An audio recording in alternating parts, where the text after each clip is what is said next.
Ibu. Perkenalkan, nama Ibu Asti Januarti. Ibu mengajar fisika kelas 10. Semoga kalian dalam keadaan sehat walafiat. Materi pembelajaran fisika tentang penelitian ilmiah dalam bidang fisika. Silakan kalian lihat video pembelajaran berikut ini. Belajar tentang hakikat fisika dan prosedur ilmiah. Namun sebelumnya kita pelajari dulu tentang pengertian fisika. Dulu di SMP sudah kalian pelajari tentang mata pelajaran IPA. Di situ kalian mempelajari tentang biologi, fisika, dan mungkin ada beberapa yang sudah mempelajari tentang kimia. Di fisika kalian sudah belajar tentang gerak, gaya, listrik, cahaya, magnet, dan sebagainya. Jadi gejala-gejala atau hal-hal yang berkaitan dengan gerak, gaya, dan sebagainya tadi bisa disimpulkan bahwa fisika adalah cabang ilmu IPA yang mempelajari alam yang tidak hidup dalam ruang waktu dan semua interaksi yang menyertainya. Mempelajari alam yang tak hidup itu maksudnya misalnya kita mempelajari tentang gerak. Nanti ada interaksi antara suatu benda dengan benda yang lain. Misalnya gerak lurus, ciri-cirinya itu adalah ada dua, misalnya gerak lurus beraturan dan gerak lurus yang berubah beraturan, ya. Jadi kalau gerak lurus beraturan ya berarti kecepatannya yang tetap. Kalau gerak lurus berubah beraturan berarti kecepatannya yang berubah sehingga menimbulkan percepatan. Nah, itu merupakan interaksi yang menyertainya.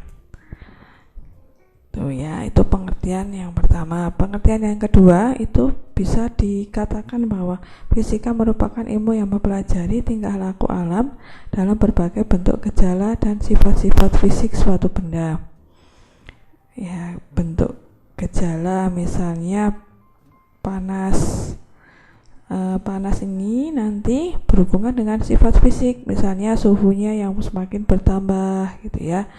Jadi benda yang dipanaskan, sendok misalnya, nanti kalau dipanaskan nanti sifat fisiknya berubah, jadi suhunya akan semakin tinggi. Itu mungkin ada hanya dua saja pengertian, masih ada banyak pengertian yang lain kalau kalian mencoba membuka materi yang ada di internet ataupun di buku gitu ya. Lanjut ke hakikat fisika. Hakikat fisika pengertiannya adalah sekumpulan pengetahuan ya dan jalan berpikir untuk mengadakan penyelidikan. Yang harus kalian ketahui bahwa hakikat fisika dibagi menjadi 3, yaitu fisika sebagai produk, fisika sebagai proses, dan fisika sebagai sikap. Nanti kita akan pelajari satu persatu. Yang pertama kita fisika sebagai produk. Kalau pengertiannya sudah sangat panjang ya di situ. Ilmu fisika memenuhi interaksi antara manusia dan dengan lingkungannya. Interaksi tersebut akan memberikan pembelajaran sehingga dapat menemukan pengalaman yang akan menambah pengetahuan. Nah, berkaitan dengan apa kalau fisika produk itu? Berkaitan dengan fakta, konsep, prinsip, hukum, rumus, teori, dan model. Lalu fisika sebagai proses. Kalau sebagai proses ya bagaimana proses itu dapat langsung. Jadi fisika sebagai proses itu akan memberikan gambaran mengenai pendekatan yang digunakan, apakah itu menggunakan pengamatan atau pengukuran atau penyelidikan dan publikasi ya. Lalu fisika sebagai sikap. Sikap itu ya sikap kita dalam melakukan penyelidikan itu bagaimana. Jadi berkaitan dengan jujur, rasa ingin tahu, teliti, objektif, terbuka, serta mau mendengarkan orang lain. Jadi misalnya gini ya, fisika sebagai produk ya. termometer. Kita ambil saja termometer, benda yang sering kita lihat ya, apalagi sekarang waktu pandemi seperti ini banyak yang memakai termogan atau alat ukur suhu ya. Jadi termometer itu merupakan hasil dari fisika sebagai produk ya. Jadi produknya itu adalah termometer ya. Prosesnya gimana kalian mengambil atau menentukan suhu itu? Dengan pengukuran ya, diukur suhunya. Lalu sikap kalian itu melakukan pengamatan atau melakukan pengukuran dengan termometer itu dengan rasa jujur atau rasa ingin tahu, terbuka. Nah, itu termasuk fisika sebagai sikap. Gitu ya. Jadi saya ulangi, fisika sebagai produk itu ya, produk fisikanya bisa apa? Misalnya contohnya tadi termometer. Lalu prosesnya gimana? Dengan melakukan pengukuran suhu tubuh. Lalu sikap kita adalah melakukan pengamatan itu dengan terbuka atau objektif ya. Seperti itu. Contoh yang lain, fisika sebagai produk itu misalnya kita menggunakan timbangan untuk mengukur massa kalian ya. Timbangan itu adalah fisika sebagai produk. Kalau di timbangan itu menanjumkan angka misalnya 45 kg, oh berarti massa kalian 45 kg. Dengan timbangan itu kalian melakukan pengukuran. Berarti pengukuran di sini adalah fisika sebagai proses. Selanjutnya, sikap kalian yang melaporkan massa kalian dengan jujur itu berarti fisika sebagai sikap. Jadi sudah jelas ya, ada dua contoh tadi tentang termometer dan timbangan. Jadi kalau misalnya kalian mengukur suhu tubuh atau mengukur suhu ruangan, itu termometer itu berarti fisika sebagai produk. Lalu dengan cara pengukuran berarti fisika sebagai proses, dan kamu ya melakukan pengukuran atau penyelidikan dengan jujur, teliti, dan objektif, berarti kamu sudah menerapkan fisika sebagai sikap ya. Lanjut ke kinerja atau metode ilmiah. Pengertiannya adalah metode ilmiah itu proses berpikir untuk memecahkan masalah secara sistematis, empiris, dan terkontrol. Secara sistematis itu maksudnya proses berpikir dilakukan secara urut dan bertahap. Jika secara empiris berarti setiap masalah yang akan ditemukan jawabannya harus tersedia datanya yang diperoleh dari hasil pengukuran secara objektif. Lalu kalau secara terkontrol artinya dalam berpikir secara ilmiah itu dilakukan secara sadar dan terjaga. Jadi jangan bangun tidur masih keyengan itu terus tiba-tiba kalian melakukan metode ilmiah, berarti kalian tidak melakukannya secara terkontrol gitu ya. Lanjut ke pengetahuan. Nah, ini tambahan aja.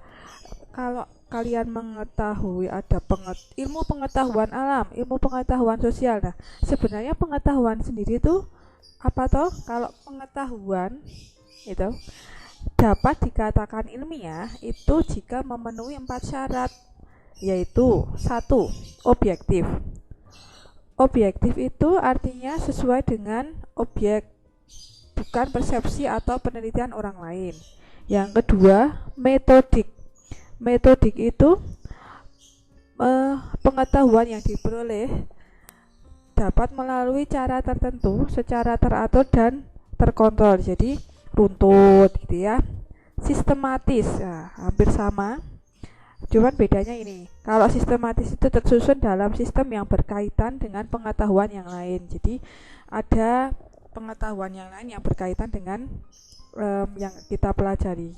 Terus berlaku untuk umum, artinya pengetahuan tersebut berlaku untuk semua manusia dan dapat dibuktikan dengan langkah-langkah yang sama.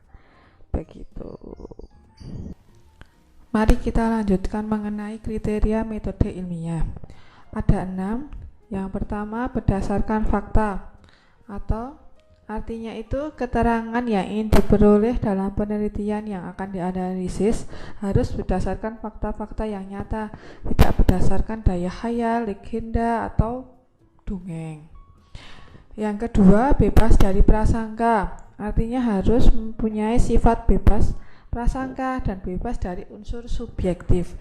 Unsur subjektif itu adalah unsur dari setiap individu yang berbeda-beda terhadap penilaian suatu objek. Jadi kalau misalnya kamu menilai objek tertentu atau mengukur suhu benda itu misalnya 30 derajat, tapi teman kamu mengukurnya suhunya 28 derajat Celcius, berarti itu adalah unsurnya subjektif. Nah, kalau kriteria metode ilmiah itu bebas dari yang seperti itu. Yang ketiga, menggunakan prinsip analisis. Jadi dicari sebab akibatnya seperti apa. Yang keempat, perumusan masalah itu nantinya dengan menyusun hipotesis.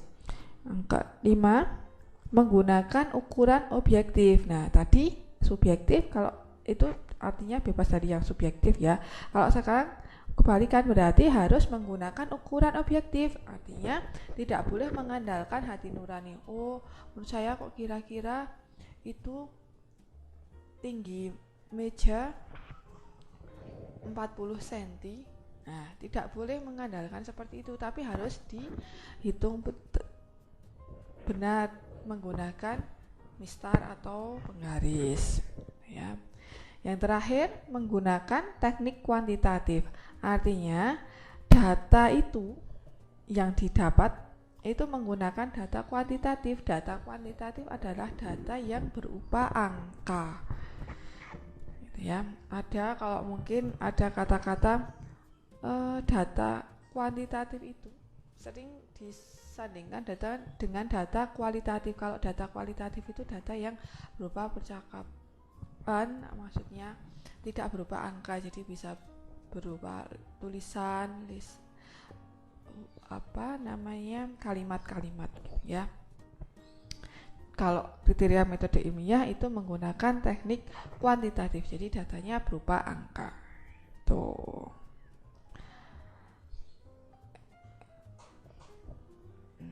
Kalau tadi kriteria, sekarang karakteristik.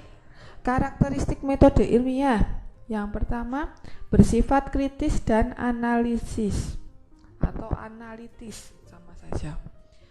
Artinya menunjukkan adanya proses yang tepat untuk mengidentifikasi masalah dan menentukan metode untuk memecahkan masalah. Yang kedua, bersifat logis, dapat memberikan argumentasi ilmiah. Ingat, argumentasi ilmiah dengan kesimpulan secara rasional berdasarkan bukti-bukti yang tersedia. Nomor 3, bersifat objektif, dapat dicontoh oleh ilmuwan lain dalam studi yang sama dengan kondisi yang sama pula. Yang keempat, bersifat empiris, artinya metode yang dipakai didasarkan pada fakta di lapangan. Yang kelima, artinya bersifat konseptual, di proses penelitian dijalankan dengan pengembangan konsep dan teori agar hasilnya dapat dipertanggungjawabkan. Oke, silahkan dicermati baik-baik. Hampir sama ya itu antara kriteria dengan karakteristik, tetapi memang ada perbedaan. Sekarang kalau sudah tahu kriterianya, sudah tahu karakteristik, nah bagaimana untuk langkah-langkah metode ilmiahnya? Ada 6 ya, ada 6 Yang pertama, langkah metode ilmiah awal itu adalah observasi awal. Di observasi awal itu bisa menggunakan referensi buku atau internet, atau bahkan mungkin mengumpulkan informasi dari ahli. Jadi kalau ditanya pada profesor itu bisa gitu ya, itu namanya observasi awal. Yang kedua, mengidentifikasi masalah. Jadi mengidentifikasi masalah ini caranya bagaimana? Yaitu dengan di permasalahan itu harus dirumuskan dan diubah ke bentuk kalimatannya. Kalimatannya yaitu pertanyaan yang terbuka. Apa itu pertanyaan terbuka? Pertanyaan yang jawabannya bukan hanya ya atau tidak. Ya, apakah kamu sudah makan hari ini? Ya, tidak. Itu berarti bukan mengidentifikasi masalah, ya. Tapi kalau misalnya apa yang kamu makan hari ini, nah itu merupakan cara atau ciri pertanyaan terbuka, ya. Bisa juga dengan mengapa kamu tidak makan hari ini, itu juga bisa termasuk pertanyaan terbuka. Artinya pertanyaan yang jawabannya tidak hanya ya atau tidak, ya. Nomor 3 itu merumuskan atau menyatakan hipotesis. Jadi hipotesis itu merupakan suatu ide atau dugaan sementara dari rumusan masalah yang masih memerlukan pembuktian berdasarkan data yang telah dianalisis, ya. Itu namanya hipotesis. Yang keempat, melakukan eksperimen, yaitu dengan menguji hipotesis, ya, dilakukan untuk menguji hipotesis yang diajukan. Nah, saat melakukan eksperimen ini harus memperhitungkan 3 variabel, yaitu variabel bebas, terikat, dan kontrol. Nanti kita bahas setelah slide ini, ya. Nomor 5, mengumpulkan dan menganalisis data. Jadi pengumpulan data dilakukan di lapangan atau tempat terjadinya masalah, ya. Nomor 6, baru disimpulkan hasil eksperimennya. Seperti itu. Lanjut ya, tadi saya sudah beritahu kalau melakukan eksperimen itu harus memperhitungkan 3 variabel. Mari kita bahas satu-satu. Variabel bebas artinya variabel yang bebas diubah secara bebas. Variabel bebas berarti yang bebas diubah secara bebas. Kedua, variabel terikat adalah variabel yang diteliti, ya, di mana perubahannya itu bergantung pada variabel bebas. Variabel yang diteliti itu namanya variabel terikat, ya. Terus kalau variabel kontrol adalah variabel yang dipertahankan tetap sama, jadi tidak berubah-ubah. Contohnya itu di kasus kita tentang fisika, ya, berarti contohnya harus tentang fisika. Kita tahu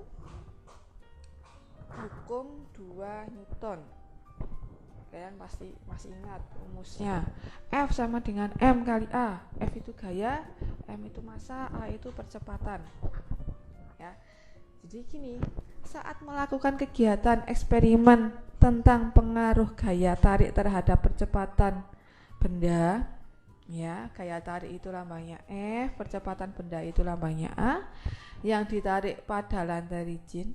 Hasil percobaannya menunjukkan hukum 2 Newton, yaitu F sama dengan M kali A. Dari hukum ini kita dapat melihat bahwa gaya tarik F itu berbanding lurus dengan percepatan, ya. Semakin besar kamu menarik, ya, nanti percepatan suatu benda itu akan semakin besar. Kewaliannya, kalau kamu semakin kecil menarik benda, nanti pergerakan bendanya itu nanti akan semakin kecil. Nah, dari kegiatan ini dapat ditentukan variabel-variabel yang terikat itu apa aja. 1. Variabel bebas. Variabel bebasnya adalah gaya tarik atau F. Karena kita ingin mengetahui pengaruh gaya tarik F, maka yang harus diubah-ubah nilainya adalah gayanya itu. Jadi variabel bebas dalam eksperimen ini adalah gaya tarik F. Ya. Karena kita mengubah gaya tarik, maka otomatis percepatan bendanya berubah atau A-nya berubah. Berarti percepatan itu termasuk variabel terikat. Nah, ya. Karena besaran percepatan ini bergantung pada perubahan gaya tarik F. Ya. Lalu apanya dari percobaan itu yang dibuat sama terus, artinya tidak berubah, yaitu masanya atau M-nya. Berarti variabel kontrolnya adalah massa benda. Gitu ya. Saya ulangi kembali. Saat melakukan eksperimen hukum 2 Newton ya pada benda yang di lantai licin, itu gaya tarik F sama dengan M kali A ya rumusnya. Jadi kalau kita mengubah-ubah F ya, artinya variabel bebasnya adalah F, mengubah-ubah gaya, nanti yang akan ikut berubah adalah percepatan benda. Jadi percepatan itu menjadi variabel terikat. Sedangkan massa benda itu akan tetap sama sehingga menjadi variabel kontrol. Seperti itu tentang prosedur atau langkah-langkah metode ilmiah tentang saat melakukan eksperimen itu harus memperhitungkan 3 variabel. Untuk selanjutnya ini ada subbab yang terakhir, yaitu tentang keselamatan kerja di laboratorium. Di laboratorium itu ada beberapa alat yang harus ada ya. Tuh misalnya jas laboratorium. Yang kedua ada masker, 3 sarung tangan, 4 kacamata, 5 sepatu. Alat keselamatan kerjanya itu ada pemadam kebakaran, ada eye washer nanti kita lihat gambarnya, ada water shower, ada kotak P3K, ada peralatan kebersihan misalnya sapu ya, kemoceng gitu ya. Terus ada obat-obatan, seandainya misalnya terjadi kecelakaan di laboratorium itu ada obat-obatan, ada kapas ya. Nah, peralatannya itu ada jas lab, gambarnya seperti itu. Ada yang jas lab yang biasa kita pakai, mungkin yang ada di sebelah kiri. Kalau yang di sebelah kanan itu untuk bahan-bahan radioaktif ya. Jadi kalau praktek di lab radioaktif, nah itu pakai yang sekarang untuk seperti orang yang tenaga kesehatan yang menangani virus corona ini ya, itu pakainya APD-nya seperti itu, jas lab-nya ditutup dan di tebal ya, gitu ya. Terus ada sarung tangan, ada sarung tangannya berbagai macam, ada yang dari karet, ada sarung tangan slide berikutnya, slide 17 yang tahan panas ya.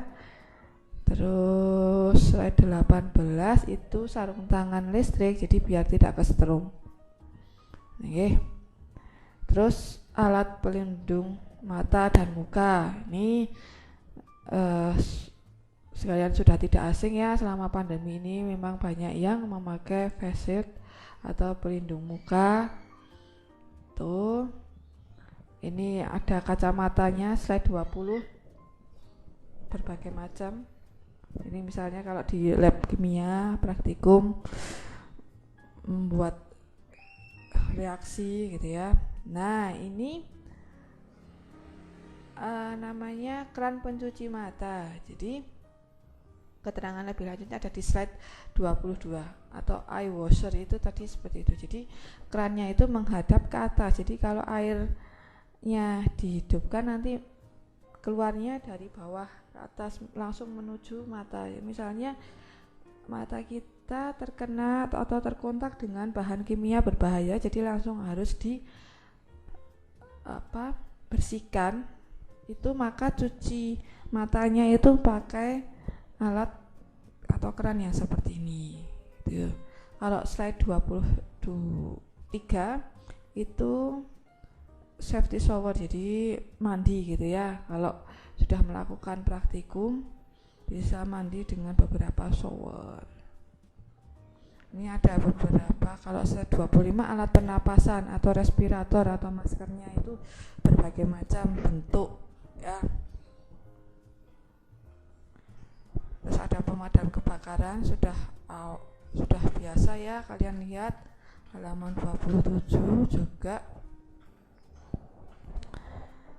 Nah, kalau kalau slide 28 itu selimut api. Selimut api itu ya untuk menahan atau biar tidak ada api gitu ya kalau terjadi kebakaran. Nah, itu alatnya itu kita buka atau selimutnya itu kita buka terus kita tutupkan ke api. Nah, untuk lebih jelasnya silakan kalian searching bagaimana cara menggunakan selimut api. Oke. Terus lanjut ke jenis bahaya dalam laboratorium. Jenis bahaya dalam laboratorium itu ada 1. Kebakaran, 2. Ledakan, 3. Keracunan, 4. Iritasi, 5. Luka pada kulit atau mata, yang keenam adalah sengatan listrik. Nah, itu jenis-jenis bahaya dalam laboratorium. Semoga kita semua sewaktu praktikum dimanapun itu terbebas dari bahaya-bahaya ini. Nah, gimana untuk mencegah supaya tidak terjadi kecelakaan di laboratorium? Itu di slide 30 sudah dijelaskan ada beberapa. Yang pertama, penyediaan berbagai alat atau bahan yang ditempatkan di tempat yang mudah dicapai ya. Ingat ya, mudah dicapai. Jangan misalnya alat pemadam kebakaran itu ditaruh di yang tinggi sekali sehingga kita kesusahan untuk mengambilnya gitu ya. Kedua, ember berisi pasir. Ember berisi pasir ini digunakan untuk memadamkan api gitu ya. Yang ketiga, alat pemadam kebakaran dan selimut tahan api, ini juga untuk memadamkan api. Terus keempat, kotak P3K. Yang kelima, nah ini yang sering dilupa, tidak mengunci pintu saat laboratorium dipakai, jadi harus dibuka gitu ya biar ada sirkulasi udara. Yang pertama. Yang kedua, untuk memudahkan evakuasi jika ada kondisi darurat. Yang selanjutnya, penyimpanan bahan yang mudah terbakar di tempat yang khusus. Jadi kalau bahan-bahan yang mudah terbakar itu jangan dicampurkan dan jangan dibuat di dekat-dekat, nanti bisa terjadi eksplosif atau ledakan gitu ya. Selanjutnya, begitu juga untuk bahan yang tergolong beracun itu ditempatkan di tempat yang terkunci dan aman biar racunnya tidak keluar atau tidak menular. Yang selanjutnya itu penggunaan tegangan listrik itu digunakan tegangan listrik yang rendah saat melakukan percobaan listrik. Jadi kalau besok kelas 12 kalian melakukan percobaan listrik itu mulailah dari tegangan listrik yang rendah, gitu ya. Selanjutnya tentang tata tertib keselamatan kerja di laboratorium. Ada beberapa hal yang saya tuliskan, tapi mungkin kalian lebih banyak mendapatkan materi di Google ataupun di buku ya. Yang pertama tentang gini, dilarang mengambil atau membawa keluar alat-alat dan bahan yang ada di laboratorium tanpa seizin guru ya. Jadi kalau mau mengambil atau meminjam alat atau bahan di laboratorium harus izin guru dulu. Yang kedua, mencuci tangan sebelum dan sesudah praktikum. Jadi kalian waktu berada di laboratorium itu harus bersih tangannya ya. Apalagi musim-musim seperti ini harus lebih sering menjaga kebersihan ya. Yang ketiga, gunakan alat dan bahan sesuai petunjuk praktikum yang diberikan. Jangan asal saja mengambil, harus ada sesuai takarannya. Yang keempat, jangan melakukan eksperimen sebelum mengetahui informasi mengenai bahaya bahan kimia, alat-alat dan pemakaiannya. Yang kelima, bertanyalah jika merasa ragu atau tidak mengerti saat melakukan percobaan. Jangan langsung melakukan percobaan saja ya, jadi tanya dulu kalau sekiranya sudah benar belum ya, gitu ya. Yang keenam, mengenali semua jenis peralatan keselamatan kerja dan letaknya. Nah, ini digunakan untuk memudahkan bila terjadi kecelakaan saat berada di laboratorium. Ya, yang ketujuh, harus mengenakan perlengkapan saat berada di dalam laboratorium seperti jas lab, masker, kacamata, dan sepatu. Kedelapan, harus mengetahui cara pemakaian alat darurat seperti pemadam kebakaran, eye washer, dan lain-lain. 9.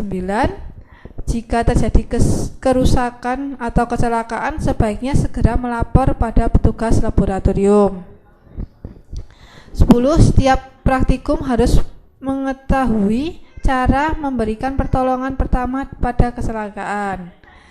11. Buanglah sampah pada tempatnya. Ya, ini kita juga harus menjaga kebersihan. 12. Nah, jangan bermain di laboratorium ya. Jadi kalau waktu praktikum ya praktikum, jangan iseng. 13. Dilarang merokok, makan dan minum di laboratorium. 14. Setelah selesai melakukan percobaan, alat-alat harus dikembalikan ke tempat awal dalam keadaan kering dan bersih. Jadi nanti kalau waktu misalnya praktikum memakai beker glass itu nanti harus dikembalikan dalam keadaan kering dan bersih. Terakhir, sebelum meninggalkan laboratorium, meja praktikum harus dalam keadaan bersih, keran air dan gas juga tertutup, dan juga kontak listrik dicabut, gitu ya. Selanjutnya, subbab terakhir, slide 32, yaitu tentang peran fisika dalam kehidupan. Saya menuliskan 7 bidang. Itu bidang industri, teknologi, transportasi, telekomunikasi, pertanian, kedokteran, energi, ya. Silahkan kalian cari di internet ataupun di buku yang tentang peran fisika dalam kehidupan, lalu nanti ditambahkan ke catatan kalian, gitu ya. Saya beri contoh misalnya bidang transportasi yang mudah saja, mobil. Kita ambil yang paling simpel itu tentang bannya. Ban mobil itu menggunakan prinsip fisika apa? Prinsip fisika tentang gaya gesek. Ya, dibuat ulir-ulir gitu ya. Terus bidang kedokteran, contohnya tentang USG. USG itu menggunakan peran fisika bidang apa? Bidang gelombang elektromagnetik. Dan masih banyak peran fisika dalam kehidupan. Gitu ya. Nah, sekian materi hakikat fisika dan prosedur ilmiah. Kita lanjutkan ke bab berikutnya, namun bila ada pertanyaan tentang hakikat fisika dan peranannya, silahkan kita bisa sampaikan di grup, lalu kita buat tanya jawab ya. Terima kasih kalian sudah memperhatikan video pembelajaran fisika tentang penelitian ilmiah dalam bidang fisika. Waalaikumsalam warahmatullahi wabarakatuh.